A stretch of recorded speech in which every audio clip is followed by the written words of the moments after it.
Have you ever tried explaining, like, how the U.S. government works to a child, or honestly, even just to a friend over coffee? Oh, it is a complete nightmare. You think it's going to be easy, and then Like, suddenly, you start out with the best intentions. You think it's just a simple, straightforward conversation.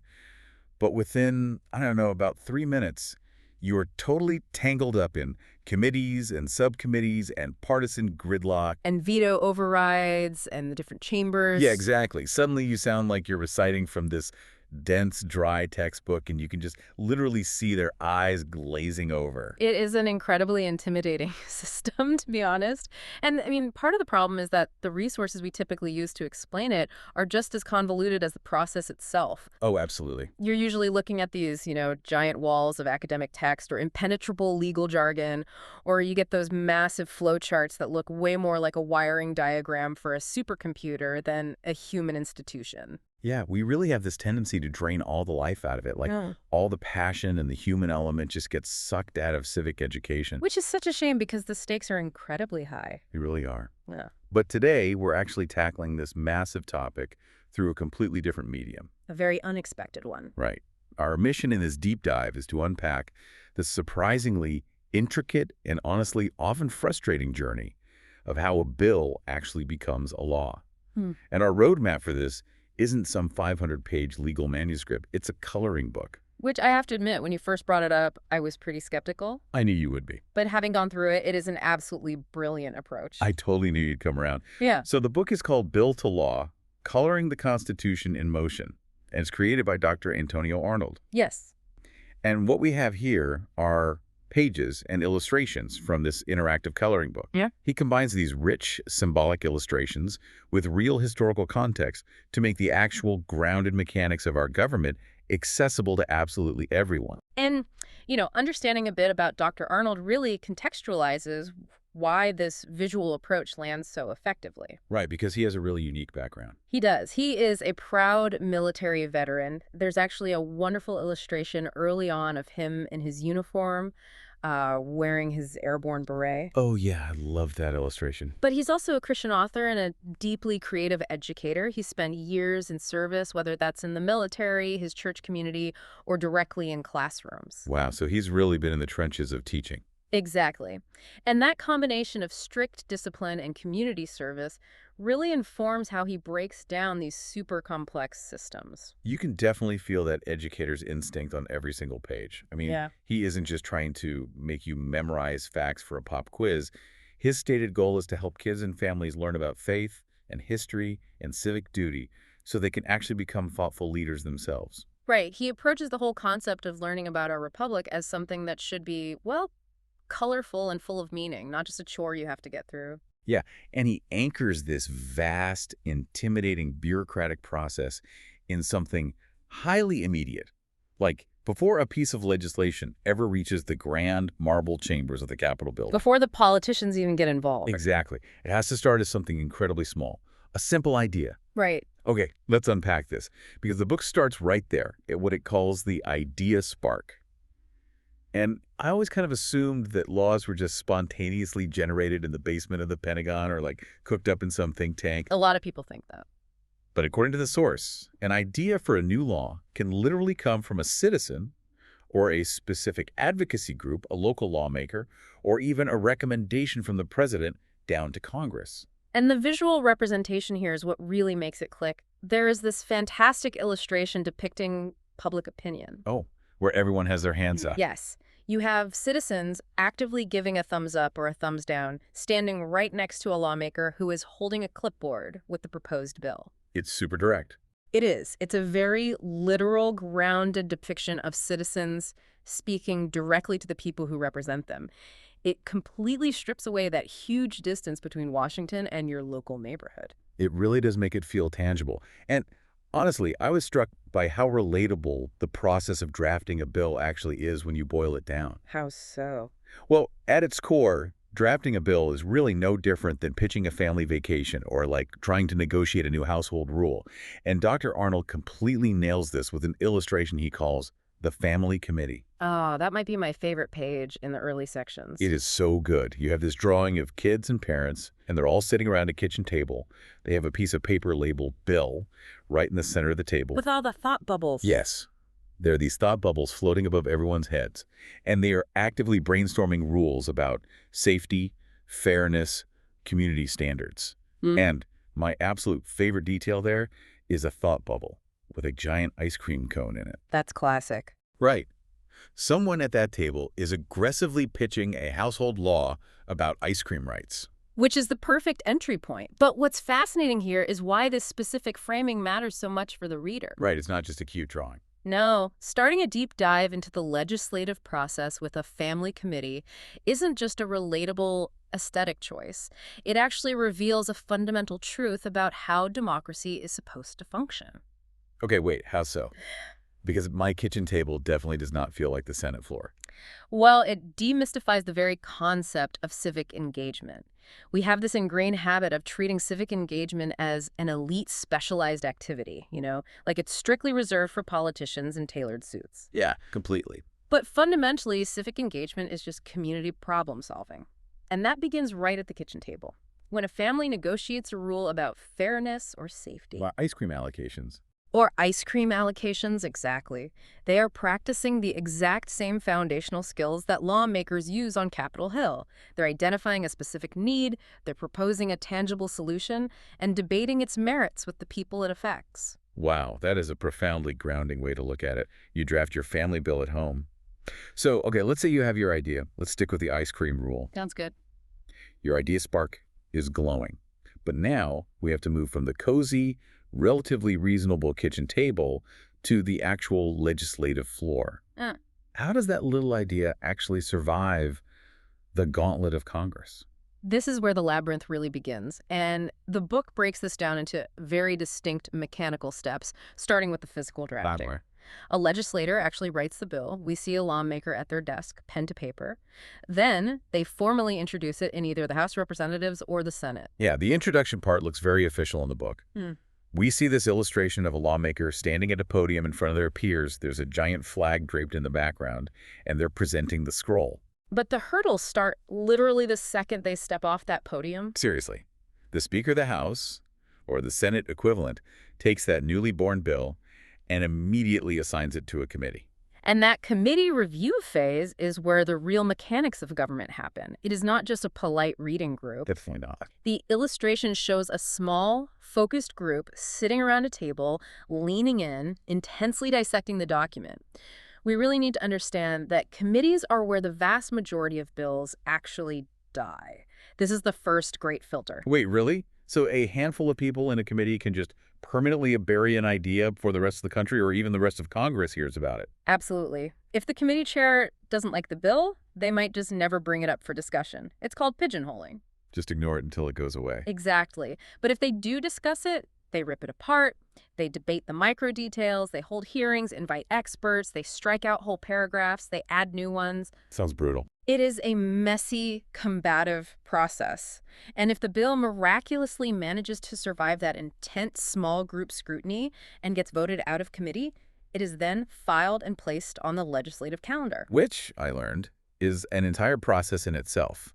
There's an illustration of a woman physically placing the bill into a filing box with a calendar hanging on the wall.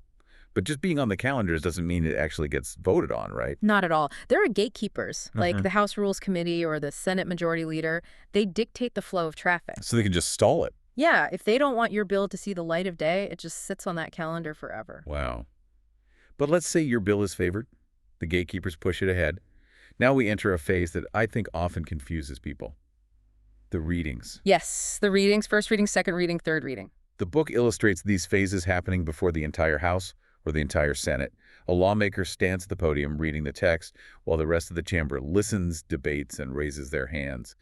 But I have to admit, I got a little lost in the weeds here. It's a lot to keep track of. Why do they need to read it 3 times? Are they just forgetful? Like, what is actually happening differently in each of these steps? It sounds incredibly redundant to a modern ear, I know. But each reading serves a fundamentally different mechanical purpose. The first reading is essentially just getting the bill on the official record. Oh, It's a formal introduction to the whole chamber. Like, here is the title, here's what it's about. so just a formal hello. Exactly. The second reading is where the chaos happens. Ah, okay. This is the debate phase. The bill is opened up to the entire floor for discussion and, crucially, for amendments. This is where a representative from one state might try to tack on a completely unrelated provision to secure funding for their district, Right. or an opponent might try to add a poison pill amendment, which is designed to make the bill so unpopular that it just fails. It is a grueling, unpredictable process of horse trading and arguing. So the second reading is basically the battlefield. Precisely.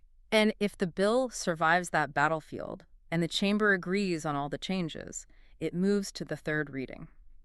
By this point, debate is usually cut off. The bill is in its final, clean form, and this is where the actual formal vote takes place to pass it out of the chamber. Honestly, walking through this, it sounds like an absolute nightmare. It's not easy. I look at this sequence, the committee review, the filing, the gatekeepers, the first reading, the battlefield of the second reading, the final clean vote, and then I realize that after all of that, it has to happen all over again in the other chamber. Yep.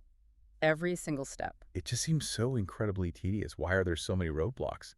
It almost feels like the entire system is actively designed to make things fail. And that impulse you have to just throw your hands up in frustration, that is actually a feature of the system, not a bug. Wait, you're saying they wanted to be a nightmare to pass a law? Well, if we connect this to the bigger picture of what the founders were trying to achieve, yes, they were terrified of the tyranny of the majority, and they were terrified of rash, emotional, overnight decision-making. That makes sense. By forcing a piece of legislation to go through overlapping committees, partisan gatekeepers, and multiple formal readings in two entirely different chambers, you are forcing the government to slow down. You are mathematically forcing compromise. So it's intentional friction. Exactly. Yeah. If a bill can easily sprint through the process without hitting any roadblocks, it probably hasn't been examined closely enough. The labyrinth is intentionally built to ensure that by the time a bill survives, it has been tested, attacked, and refined from every possible angle. Okay, that actually completely reframes how I view gridlock. But here's the wild part. Even when a bill survives both the House and the Senate, it's rarely the exact same document, right? Almost never. Because the House might have passed the original ice cream on Friday's version, but during the Senate's second reading, they amended it to the only after broccoli version. Which is a crucial distinction. Right, so now you have two different bills. And the book shows us the solution to this. The conference committee. Which is one of the most high-stakes meetings in Washington. You have lawmakers from both chambers sitting across from each other, tasked with reconciling those differences into a single, unified document. It's almost like you have two different architects who were told to design the same house. One built a Victorian mansion, the other built a modern glass box. And now you're forcing them into a locked room and saying, okay, combine these blueprints into one functional house before the concrete sets, or nobody gets a house at all. That is a fantastic analogy, and you can imagine the tension in that room. But when they finally do hammer out a compromise, it leads to the triumphant moment where the newly amended bill is sent back and approved by both the House and the Senate. Yes. The book shows this great illustration of the room applauding. The Speaker of the House and the Vice President sign the bill, making it officially passed by the legislative branch. It feels like the finish line, like the marathon is finally over. But it's really not. And not even close. Because now the bill leaves the Capitol building and travels down Pennsylvania Avenue to the White House. It is time to face the final boss, the President of the United States. And the president's pen wields an enormous amount of power in this narrative. The book lays out the executive options very clearly. Yeah, it does. The president sits at their desk. There's a great illustration of the Oval Office, the presidential seal on the window, the flag draped heavily behind the desk, and they have a monumental choice to make. Right. First option, the happy path. Okay. They can sign it into law to do. And I absolutely love how the author illustrated this. Throughout the book, the bill is depicted as this little anthropomorphic character. This is very charming. It's a rolled-up scroll with big cartoon eyes, arms, and little legs. And when the president signs it, the bill character is literally jumping for joy. It has its fists in the air, confetti is falling everywhere, and the word law is stamped proudly right across its chest. It's a very visceral, effective visual for success. But, as we know, there is the second option. The president can choose to veto the bill. And The veto illustration is legitimately heartbreaking. Our little Bill character is slumped over, looking utterly defeated. It's actually crying a single tear. Oh, I know. And right next to its feet is a snapped pen with ink spilling out everywhere and a heavy stamp that just says veto.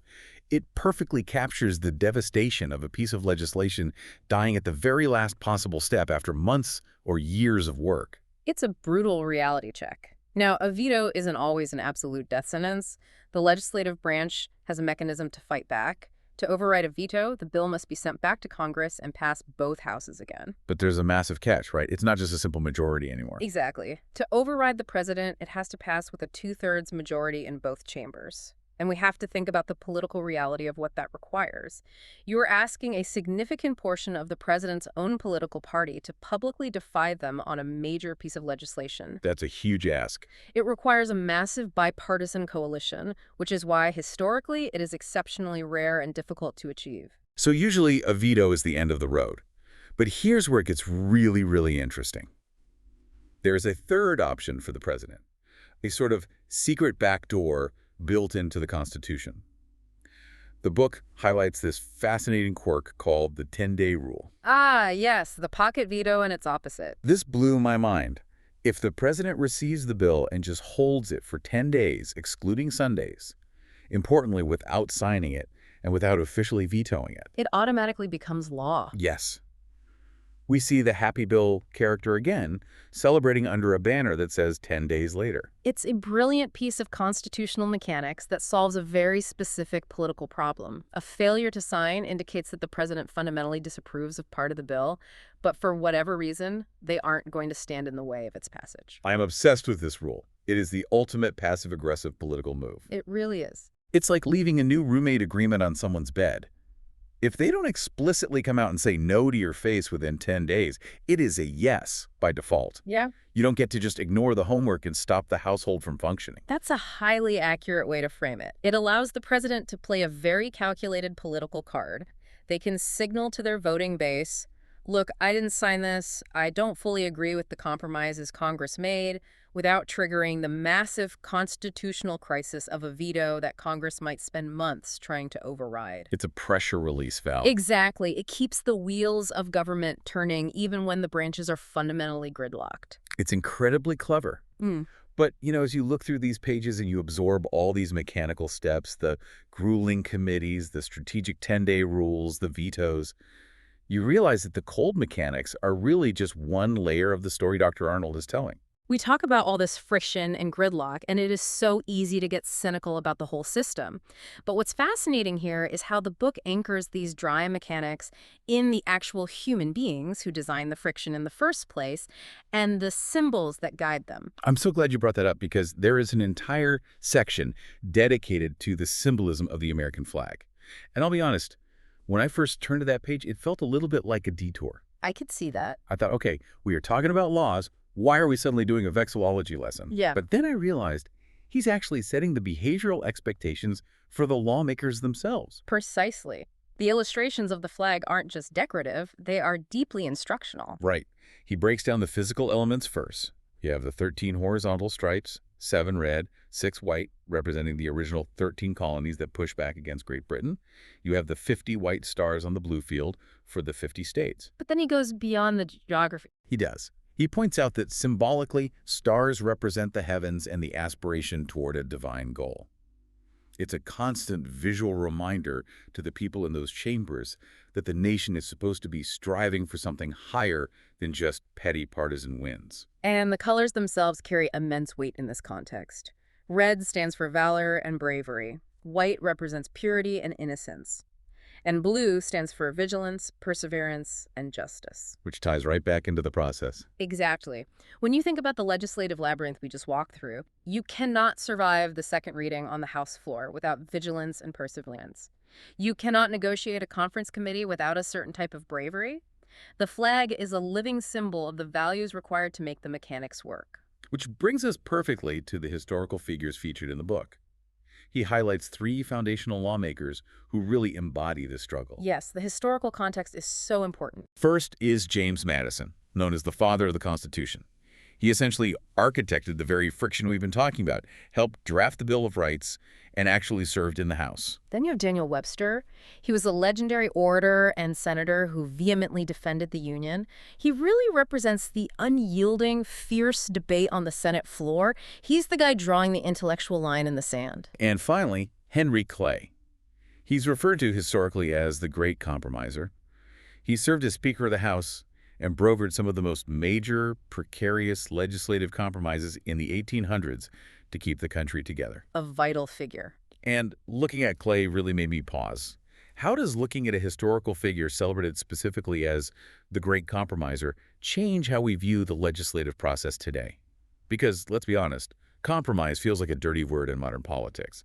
If a politician compromises today, they are instantly accused of selling out on social media. This raises an incredibly important question, and it gets to the very heart of what this deep dive reveals. By putting Henry Clay right next to the mechanics of the conference committee, it reminds us that compromise is not a weakness. Historically, it is the absolute norm. Right. The entire system relies on different, fundamentally opposed perspectives being forced to come together. Because without Clay's compromises, the system literally fractures. Exactly. When you have a Daniel Webster delivering powerful, unyielding speeches and refusing to budge, you absolutely need a Henry Clay to broker the messy deal behind the scenes. That makes total sense. The intentional friction we talked about earlier. Compromise is the oil that keeps that friction from sparking a fire and burning the whole building down. It isn't a failure of morals. It is built directly into the fabric of the republic. It is all completely connected. The family at the kitchen table negotiating ice cream rules so everyone's happy, the committee debating the fine print of a bill, Henry Clay brokering a deal to save the Union in the 1800s. It's the exact same unbroken thread of civic duty. It really is. And I love that Dr. Arnold doesn't just end the book with the president's signature and a history lesson. He turns the focus right back to you, the reader. The reflection questions at the end are a wonderful pedagogical move. They force you to move from passive learning to active participation. I really do. The book leaves you with a few interactive prompts to chew on. It asks, what does freedom mean to you? What does it mean to be a patriot? And how can you actually get involved to make a difference in your community? And there's that great blank page. Yes. There is even a blank page at the very end where it encourages you to literally write your own law idea. After showing you the vast, intimidating labyrinth of the federal government, it grounds you right back in the reality that none of this machinery moves an inch without that initial idea spark from a citizen. The legislative process is not a spectator sport. It relies on public opinion. It relies on you. It demands your participation. Which brings me to a final thought I want to leave you with today. Earlier, we talked about that quirky 10-day rule, the constitutional mechanism where a massive piece of legislation can officially pass the executive branch and become the binding law of the land simply through the president's silence, through their calculated inaction over 10 days. The default, yes. Right. Wait, actually, that reframes how I look at a lot of things. If we take that concept out of the Oval Office and put it into your own life, think about your own civic reality. That's a really interesting parallel. Whether that's in your local community, in your workplace, or even sitting at your own kitchen table with your family committee, how much of the culture you live in every single day is shaped not by the bold, deliberate actions you take, but by the things you silently allow to pass by default? Wow, that is a profound question. Silence is its own kind of legislation. It really is. So something to mull over until next time. Keep those idea sparks glowing.